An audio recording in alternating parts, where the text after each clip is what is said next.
ഇല്ലാത്ത കാര്യമുണ്ടാക്കി നമ്മുടെ നാട്ടിലുള്ള അമ്മമാർ, അച്ഛന്മാർ, പെങ്ങന്മാർ, അല്ലെങ്കിൽ ഭാര്യമാർ, അല്ലെങ്കിൽ കുട്ടികൾ അവരൊക്കെ പാനിക്കാക്കാണ്ടിരിക്കുക. അങ്ങനെ ഒന്നും ഈ ഗൾഫിലില്ല. ഈ സമയത്ത് ആവശ്യമില്ലാത്ത ഗോസിപ്പ്, ആവശ്യമില്ലാത്ത AI സൃഷ്ടി, റൂമേഴ്സ് ഇവിടെ ഇങ്ങനെ ടെലികാസ്റ്റും ചെയ്യുന്നുണ്ട് കുറേ ആൾക്കാർ. എന്നോട് ഒരുപാട് ആളുകൾ വിളിക്കുകയും മെസ്സേജ് അയക്കുകയും പല മീഡിയ ദൃശ്യമാധ്യമ സുഹൃത്തുക്കളൊക്കെ വിളിക്കുകയൊക്കെ ചെയ്യുന്നുണ്ട്. എനിക്ക് പറയാനുള്ളത്, GCC രാജ്യമെന്ന് പറയുന്നത് നമ്മൾക്ക് അന്നം തരുന്ന രാജ്യമാണ്.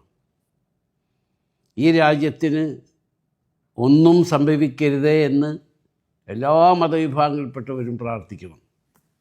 ഏകനായ സൃഷ്ടാവായ ദൈവം, ആ ദൈവത്തിലേക്കാണ് പ്രാർത്ഥന നമ്മളുടെ കടമയാണ്. ഈ രാജ്യങ്ങൾക്ക് വേണ്ടി, ഈ രാജ്യത്തിലെ ഭരണാധികാരികൾക്ക് വേണ്ടി. പിന്നൊരു കാര്യം, ഈ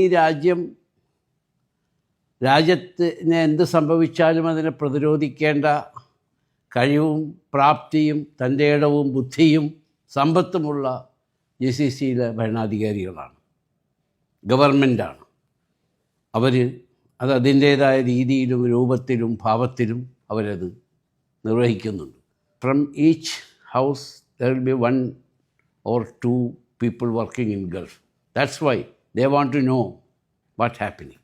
അപ്പോൾ സത്യസന്ധമായുള്ള റിപ്പോർട്ട് ചെയ്യും. അവിടുത്തെ ഗവൺമെൻറ്, ഈ GCCയിലെ ഗവൺമെൻറ് വളരെ ശക്തമായി അത് നിരീക്ഷിക്കുന്നുണ്ട്. പിന്നെ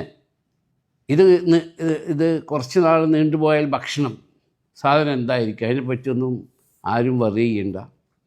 അതിനൊക്കെ ഇവിടുത്തെ ഭരണാധികാരികൾ അതിൻ്റേതായ എല്ലാ പ്രിക്കോഷനും എടുത്തിട്ടുണ്ട്.